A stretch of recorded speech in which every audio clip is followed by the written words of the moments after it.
Hello everyone and welcome back to Wicked Reading. Today I will be reading The Bloody Mary Game by Alparos-Lilah. A few weeks ago, I went on a school trip to visit a couple of museums in the capital, so we had to spend a few nights at a hotel. It was bound to be just another boring experience, but at that time, it was not the case at all.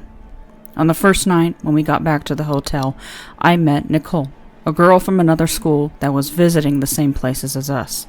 Her room was right next to mine, so she introduced me to some of her friends, and we got along pretty well.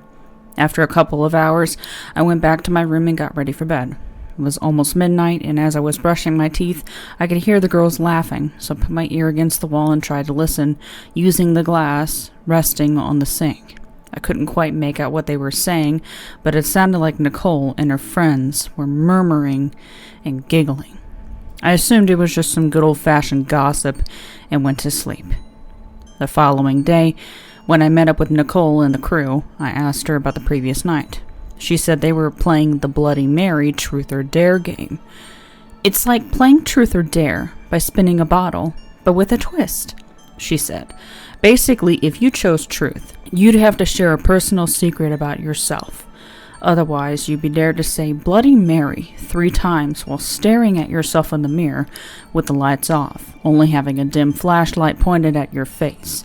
It is said that if you complete those steps, Bloody Mary will come and take your soul, or some nonsense along those lines. Another important rule was to record yourself while you completed said ritual. I laughed about it and asked if I could join in, and she naturally invited me to come back to her room around midnight and play with them. After yet another exhausting museum tour, it was finally time for the game. Once we were all back at the hotel, I changed clothes as fast as I could and rushed to Nicole's room, eager to have some fun after such a boring day. After a few quick turns and witnessing Nicole scaring some of the other girls, it was my turn to take the flashlight to the bathroom. I said the name twice without any hesitation. However, when I was about to say it for the 3rd time, a cold chill went down my spine, and I almost turned on the lights. Then I heard Nicole calling me a chicken, so I just shouted Bloody Mary at the top of my lungs. I could feel myself clenching my teeth as soon as I uttered the words, as if I was getting ready for Bloody Mary to come, or most likely just Nicole trying to scare me. To nobody's surprise, nothing happened, and we carried on with the game for a couple more rounds before going to sleep. 3 weeks have passed since that night, and I've gathered some friends in my house to teach them the game. Some of them are real scaredy cats, but they're too proud to admit it, especially the guys. I think we'll hear a few screams tonight. I can't wait. We're about to start the game, and I offer to go first. I wonder if somebody will try to scare me. And quite frankly, I kind of want them to. The rush of adrenaline and the silly look on one's face when they get scared of their own reflection is quite something. As I enter the bathroom with the lights off, I proceed to say the name 3 times. After a few seconds, I hear my friends complaining that they didn't hear me, so I just say it again 3 more times. After a brief moment of silence, I notice a slender figure behind the shower curtains.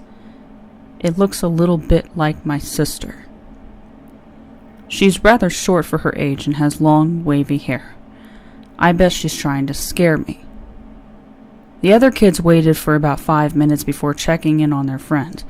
They turned on the lights, and she wasn't there, but the window was wide open, so they all laughed and thought she ran outside to scare them by knocking on the door. Her sister picked up the phone and replayed the recording. After the 6th Bloody Mary, a dark silhouette of a girl appeared to come out from behind the curtains. As she got closer to the mirror, dark red streaks could be seen on her face, almost like she had been crying blood. A couple of seconds later, the phone just turned itself off, and so did the lights.